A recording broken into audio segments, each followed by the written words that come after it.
71 BC, southern Italy, the helmet comes around. 10 men, 1 helmet, 9 white lots inside, 1 black. You don't pray, the gods designed this. Your hand goes in, fingers close on clay, still warm from the last man's touch. You pull it out. White. Your lungs open. The man beside you, Lucius, has been beside you for 7 years. Rhine winters, Capua, the slave rebellion that burned 3 towns before Rome sent you in to stop it. He stitched your shoulder closed with a strip of his own tunic. You know the sound he makes when he sleeps. He opens his fist. Black. 71 BC, southern Italy, Marcus Licinius Crassus has just ordered the first verified mass decimation in over 2 centuries. Before this afternoon ends, 50 Roman soldiers, men who retreated, not surrendered, retreated, will be beaten to death by their own brothers. The math has already been done. The helmet has already circulated. The lots are already drawn. What happens next is the entire story. Decimation was not improvised. That is the first thing you need to understand. Polybius wrote the full procedure down around 150 BC, clinical, precise, the same tone a grain merchant uses to record harvest yields. Step 1, separate the condemned century from the rest of the legion. Step 2, draw lots, 1 in 10 marked black. Step 3, the 9 survivors beat the one to death, not with swords, with clubs and stones. The choice of weapon is not accidental. Swords are fast, clubs are not. The Romans had a name for it, Fustuarium. There is no polite translation. It means the cudgeling. Crassus didn't create this. He resurrected it.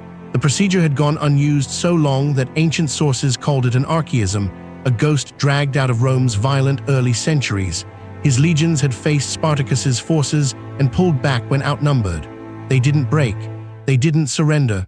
They made the rational military decision to retreat and survive. Crassus decided that was unacceptable. If you've never heard the full account of what Crassus built that afternoon, why 3 separate ancient historians felt compelled to record it, stay with this video, because this wasn't just a punishment. Subscribe if you want the history they don't teach.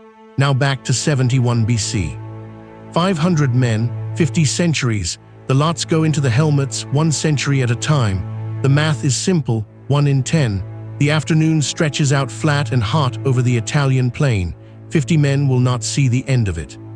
The surviving 450 will carry the clubs back to camp afterward, then have them immediately confiscated. Standard procedure. Polybius is specific on this point. You don't get to keep the instrument. You don't get to build a ritual around it.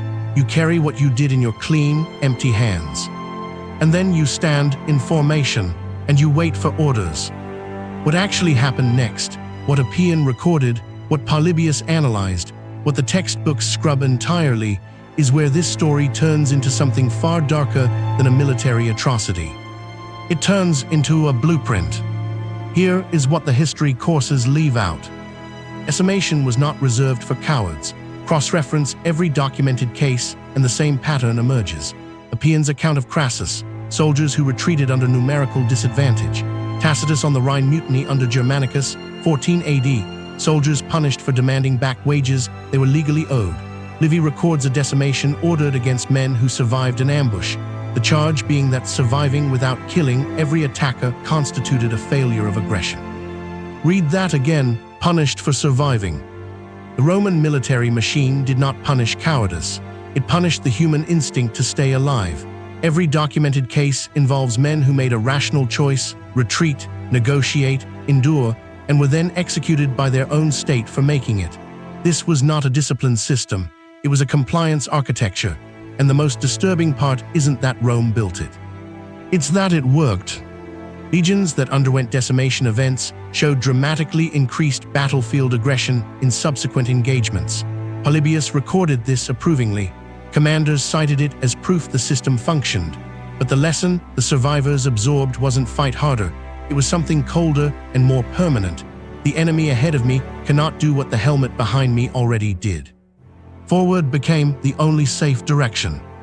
Which means the real question isn't how Rome killed 50 men in an afternoon. The real question is what happened to the 450 who swung the clubs, whether any of them left a record.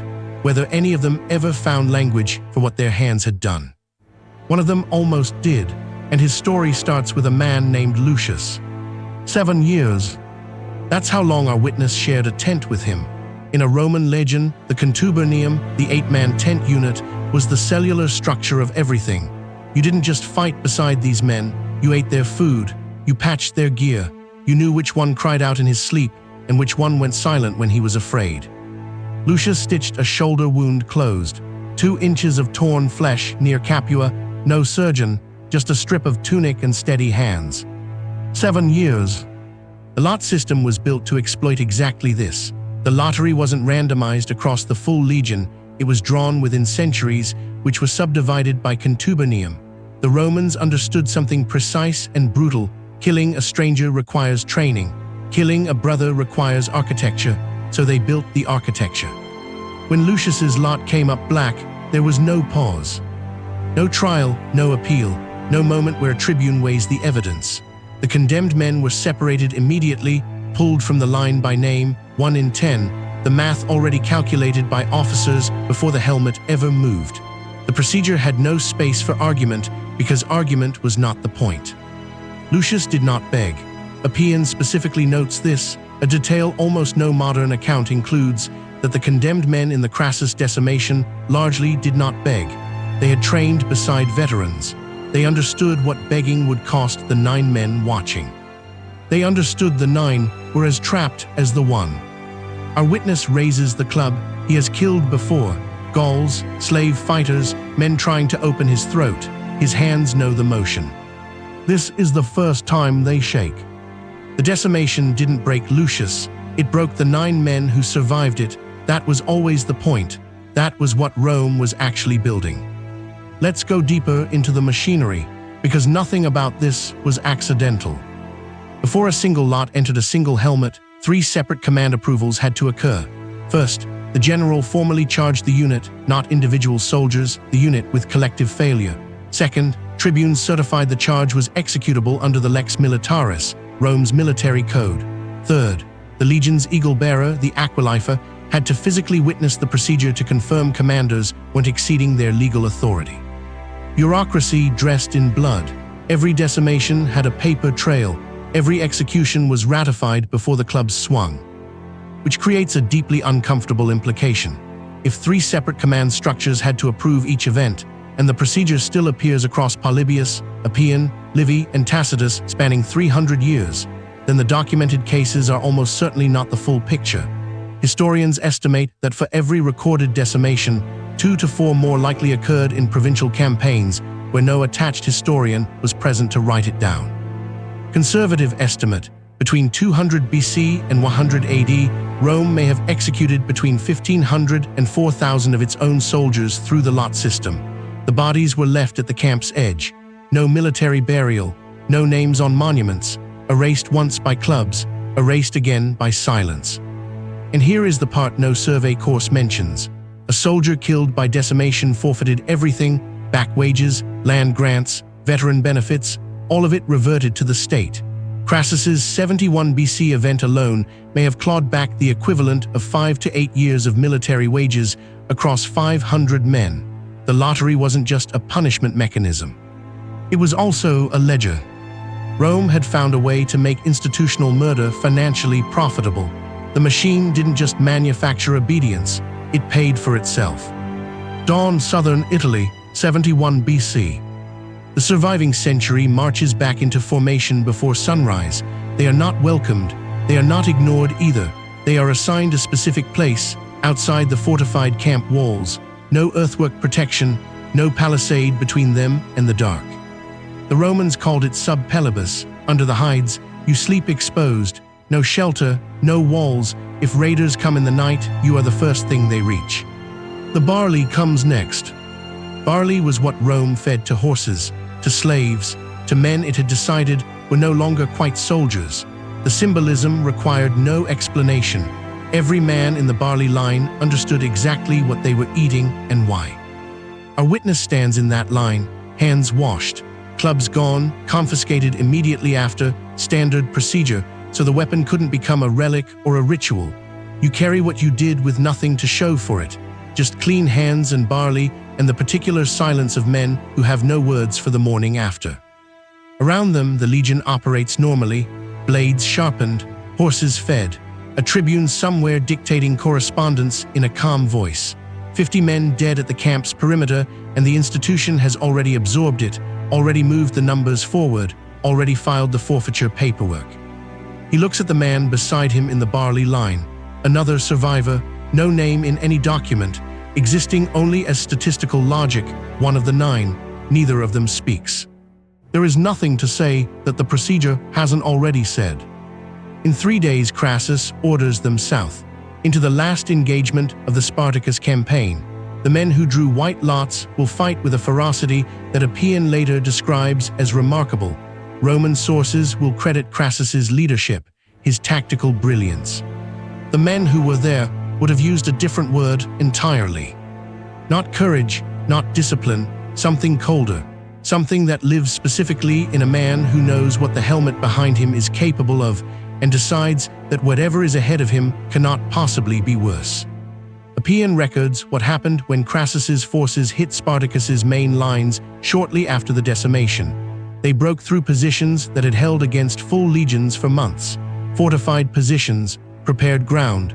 Appian credits Crassus's tactical genius and says nothing further. He doesn't ask what was actually driving the men forward. Consider the psychological state of every soldier in that advance. The man to your left beat a comrade to death 3 days ago, so did the man to your right. Every soldier in that line carried the same knowledge, the same weight, the same equation. Retreating for any reason under any pressure risked triggering the procedure again. The helmet was not a memory. It was still in the quartermaster's wagon. The tablets had been collected, sorted, and refiled. Forward was the only direction that didn't lead back to the lot. This is not courage. This is channeled trauma converted into military velocity. Rome had found a way to industrialize grief, to take the worst thing a man could do to a brother and redirect the resulting devastation directly at the enemy. It worked so consistently that commanders reached for it across 3 centuries whenever legions showed signs of hesitation, insubordination, or simple human self-preservation. But the system had a long tail its architects never fully accounted for. Polybius writes about decimation with the detachment of an engineer evaluating a machine.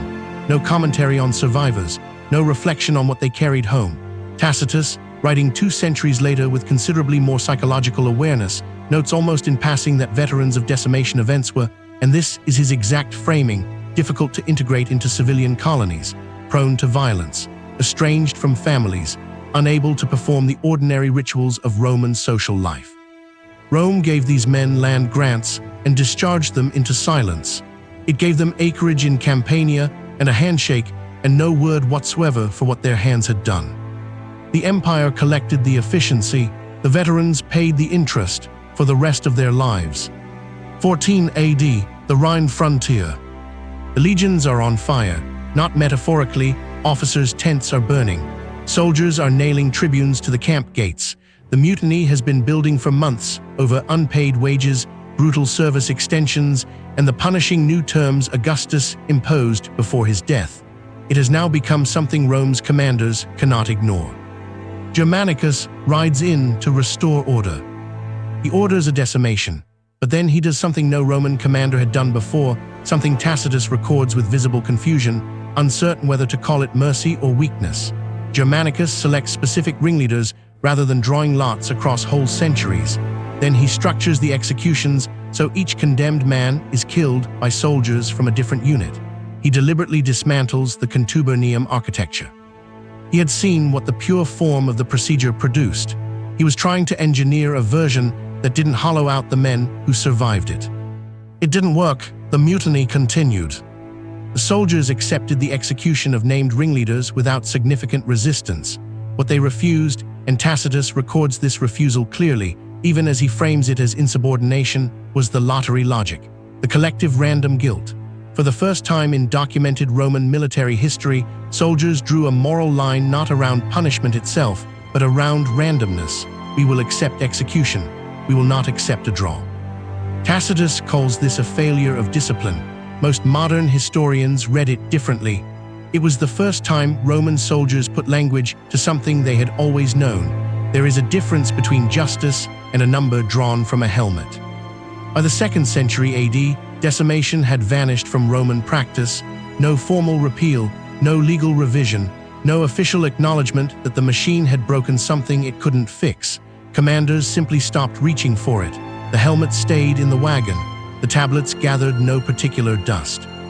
Rome did not make monuments to its own worst ideas. It just stopped using them and moved on, leaving the ratification intact and the paperwork filed. The machine was never dismantled. It was abandoned loaded. Our witness is old now. This part is reconstruction, built from probability, from Tacitus's fragment about difficult veterans, from colonial land records that survive in fragments from Campania. He would have received his discharge parcel after 25 years. Standard allotment, enough land for olives probably. The colonial records from that region in that period suggest olive cultivation as the dominant veteran agricultural assignment. So place him there, an old soldier, a Campanian hillside, rows of trees he tends alone. He kept the white lot. This is inference, but it is grounded inference. Polybius documents the confiscation of clubs immediately after the procedure, standard, deliberate, so the weapon couldn't become a shrine, but no source records the confiscation of the drawn tablets. The lots were administrative objects, property of the soldier who drew them. There was no protocol for taking them back because nobody in the command structure thought about what a man might do with a piece of white clay for the next 30 years. He kept it because he couldn't throw it away. Throwing it away would mean something had been settled, decided, closed. Keeping it meant the question was still open, still turning over somewhere behind his sternum in the specific way that questions turn when they have no answer and you already know they never will. The lot is white, he survived. Those are the only facts the object contains. And here is the thing about a lottery. It doesn't know what you were hoping when you reached into the helmet. It doesn't weigh 7 years of shared tent canvas and stitched shoulder wounds and Rhine winters. It returns a color. It tells you that you are still here. And then it leaves everything else, every morning after, every barley line, every olive harvest, every dream where Lucius opens his fist, entirely to you. He died on that hillside, holding a small white clay tablet that meant nothing and everything at the same time. The perfect Roman souvenir. Decimation was never formally repealed, not once, not under any emperor, any legal reformer, any period of Roman administrative revision. It sat on the books, technically executable for the entire duration of the empire, a loaded weapon in a locked room that everyone agreed not to enter. Then other people found the room. Napoleon studied the procedure directly. His military notebooks referenced decimation as theoretically sound, his frustration being that modern European armies lacked the institutional cohesion to implement it effectively. He came closest in Egypt, 1798, after a series of desertions that threatened his campaign structure. He approached the threshold, then stepped back. Even Napoleon, who was not known for stepping back from anything, looked at what the procedure required and decided the cost was wrong. The British Army debated it formally in 1917. The Western Front mutinies had reached a point where command was genuinely considering collective punishment as a deterrent. The proposal went up through channels. It came back rejected, not primarily on moral grounds. The commander's calculus was specific. The psychological damage to surviving soldiers would exceed the deterrent value generated by the executions. 2,000 years after Germanicus stood on the Rhine and watched his modified version fail, British generals in French mud arrived at the identical conclusion, not through ethics, through efficiency accounting. The lot never left. It just changes shape depending on what institution is holding it and what crisis has made it look like a solution again. The weapon changes, the helmet stays the same. Rome didn't invent collective punishment. What Rome invented was the ratification, the paper trail, the triple approval, the aquileifer witness, the forfeiture clause. The bureaucratic architecture that made the worst impulse of military command feel procedurally legitimate, gave it the weight of law, made it something a reasonable man in uniform could order without believing himself a monster. The violence fades, the paperwork doesn't. Somewhere in what remains of Rome's colonial records, the Crassus decimation is still technically filed. The forfeited wages, the centuries involved. The formal charge listed at the top of the document in clean administrative Latin. Failure to advance. 50 men beaten to death on a flat afternoon in southern Italy for the crime of choosing to stay alive. Their names are not in the document. The document was never about them. If this is the kind of history that doesn't let you go, the kind they removed from the curriculum and hoped you'd never find, subscribe now. Every week we go back into the records and pull out what was buried. The next video is already waiting. Don't let the algorithm decide whether you see it.